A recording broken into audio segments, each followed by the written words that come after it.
Hello everyone, my name is Jamie and I'm the coordinator for the Indigenous Wellness and Diet Project here in Oneida, Wisconsin. I also oversee the day-to-day operations here at the Oneida Cannery, Jikunde Guayaje, the place where they put the food away. So one of the things I wanted to talk about is one of the staples that we have in our community is our white corn. We consume a lot of white corn, and when I mean about a lot, I'm talking about roughly about 12 to 15,000 pounds.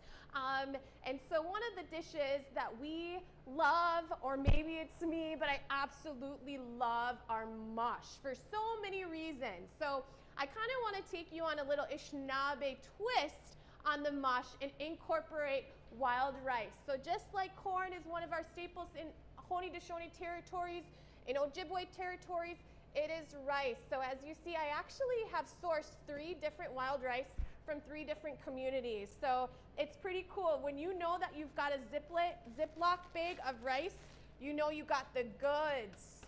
So one of the first thing that you have to do is grind down your wild rice, because you've already parched it, right? So you're just grinding it down, and it's simply using a grinder. Very, very easy. And one of the things about the wild rice is it's such a balanced food source, mixed with protein and fibers. It's low calories. I know at times it could be high in carbohydrates, but it's actually lower than other rices, other types of rices. And it is a superfood. So as we're adding more of ingredients, like we're talking about our nuts, these are pumpkin seeds, sunflower seeds, walnuts. We have black walnuts here. So these items we're able to source even seasonally. And then we're looking at our berries. So I should disguise that. But yes, I know that chocolate is not one of our indigenous foods. However, we trade, right? So this is dark chocolate, another antioxidant to add. Cranberries. So even if we don't have access to fresh berries, we can look for dried berries. And cranberries, even for Wisconsin, it's one of our Wisconsin sourced fruits. And it's also an indigenous ingredient here for us. So again, when we're talking about that mush, what is it? Well, it's simply using very fine flour, whether it's white corn, blue corn. This is Tusuki blue corn. This is Mohawk red corn. So we have access in all of our indigenous communities. We have access to a lot of this amazing foods. And so when we're looking at a superfood, and again, when we're looking at oral traditions, I know for us that our runners from each community would put mush into their cheeks, and that was the way to give them that little added energy to be able to make the rest of that leg, right?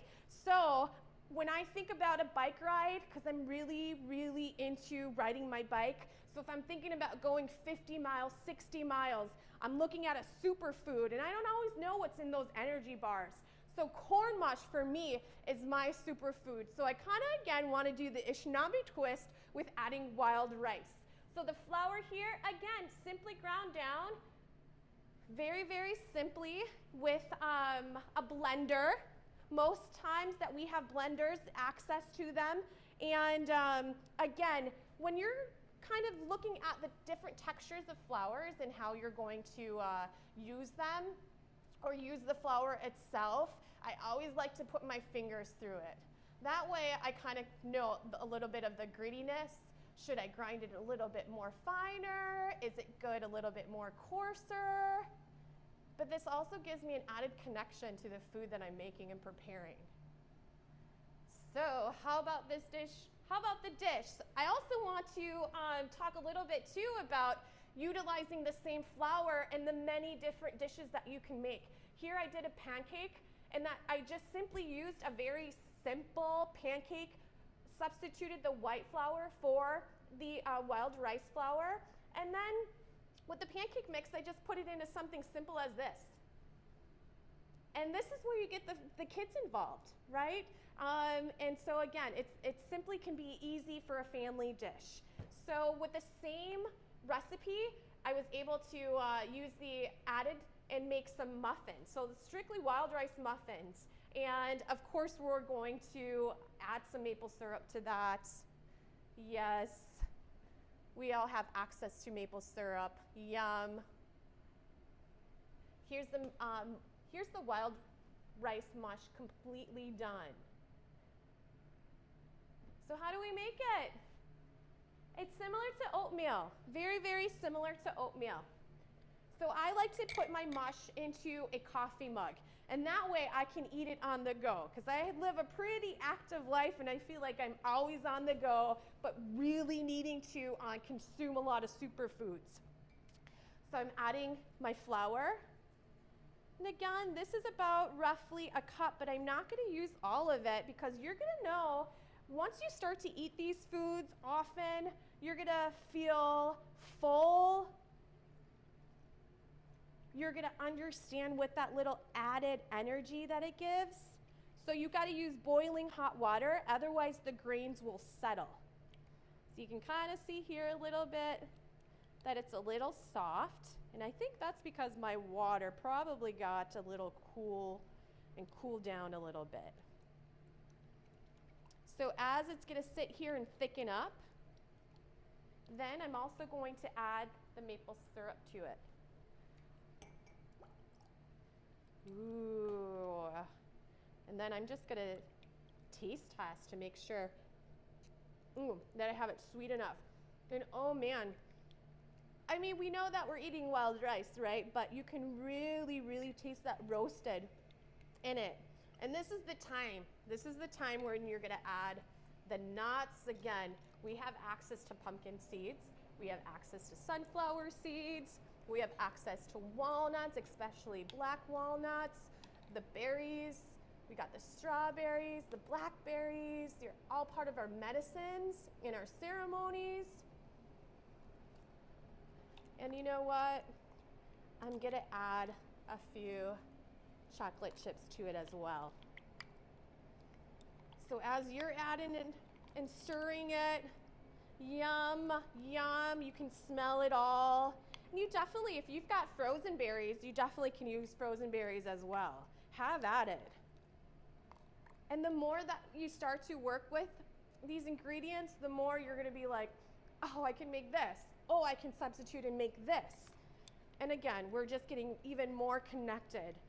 And it's always not about the nutrition, because we know that, right? I mean, we don't need somebody to tell us. We know that. But sometimes we lack a little bit of there's a disconnect with our foods. So when we're able to really source other ingredients and add to it and have fun thinking about other ways, it's that connection, right? So here we have this mush.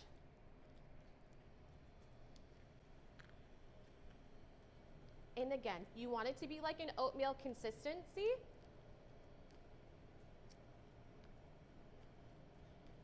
And I'm gonna just put all of this in my cup, because it just makes it so much easier for me to eat, enjoy. I'm not saying that I eat when I drive, but at least I have it available when I get to the stop sign. Oh, Yowegu, it tastes good. I could even smell it. Ooh, it's getting it right. Oh, I can smell even the added ingredients, not just the wild rice. Ooh, how exciting. All right, take a good spoonful of the nuts and raspberries, and it's giving it a very nice color as well. Yum, yum, yum. Just as I imagined it to be. So let's recap, because again, I want to make sure that you understand how incredibly easy this is. Using wild rice, grinding it, and again, whether it's finer or coarser, completely up to you. And I simply did this in a blender. And you want to do smaller batches if you want the flour to be a little bit more finer. Okay? So, getting your, almost a technical mistake there, getting your hot water going. And I'll just put excess amount. I won't measure it out. And so I'll get that going and get that to the boiling stage, because it needs to be boiling in order to really cook and penetrate into the flour. It's really important to use boiling hot water. That way, it really, as I mentioned, penetrates into the flour, but it starts to cook it. If you do not, so you can kind of see actually the thickness. If you wanted it less thick, then add more water to it. You want it thicker, add less water to it. This is about right for me. If you do not use boiling water, it just settles. It doesn't bind at all, and it won't. It'll stay this way. So again, as you can see the difference, this is heated, hot, and oh, ready to go.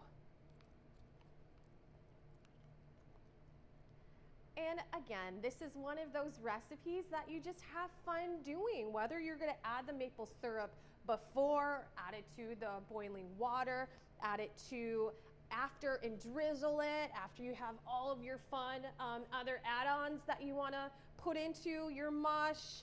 Make it your own. There's no wrong way, okay? There's no wrong way. And as we say always, have fun. All right, Nukiwa, everyone.